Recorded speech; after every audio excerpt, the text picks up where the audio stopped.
Hey, Vinyl community, just want to do a quick video on an album blind buy fail that I made recently. So my daughter took a trip to Atlanta, Georgia a couple of weekends ago. She was going through some of the bins at this outdoor market. They had some records and she's holding her phone up as she's digging through the records. Takes after her old man. But anyway, a couple of records that I saw that I asked her to pick up.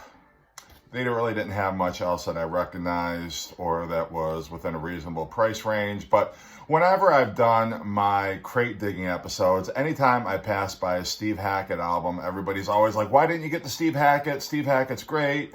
Get the Steve Hackett record. And so as she's going through the bins, I see a Steve Hackett record and I ask her to pick it up. Gotta believe, I like Genesis. I like the early Peter Gabriel era Genesis. I like the two albums that Steve Hackett recorded with Genesis after Peter Gabriel left, Wind and Wuthering and The Trick of the Tail. So I thought, well, it's time for me to start getting into Steve Hackett's solo work. So the album that she picked up for me is this one. It is called Cured. This album doesn't even warrant a plastic sleeve anymore.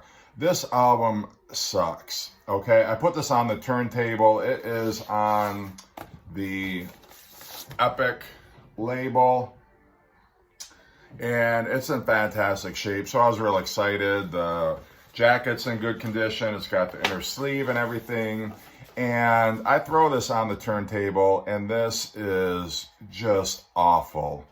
This album blows. First of all, it sounds like yacht rock, but not the good kind of yacht rock that I like. It sounds like a bad imitation of Rupert Holmes.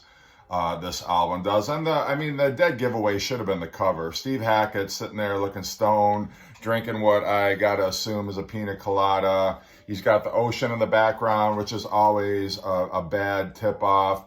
If you are familiar with Emerson, Lake and Palmer, their Love Beach album. Just to give you an idea how bad this album is, it opens up the first track, Hope I Don't Wake, with a cappella singing. And it's just all downhill from there. It's terrible.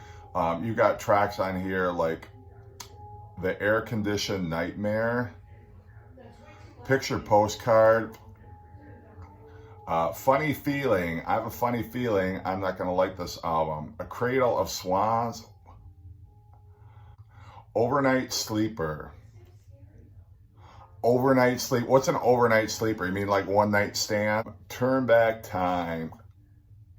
Just awful. And so he's got the love of his life apparently on the background. I'm assuming this is it says cover photos by Kim Poor.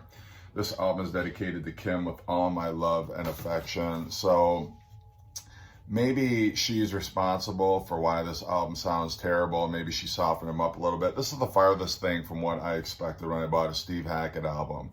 It's really awful. I thought there'd be a lot more guitar work. I thought it'd be a little closer to maybe jazz fusion or something like that. Yeah, so anybody in the future, you can keep your Steve Hackett recommendations to yourself. If you got a better album maybe than this one, but you got some splaining to do, Steve Hackett fans.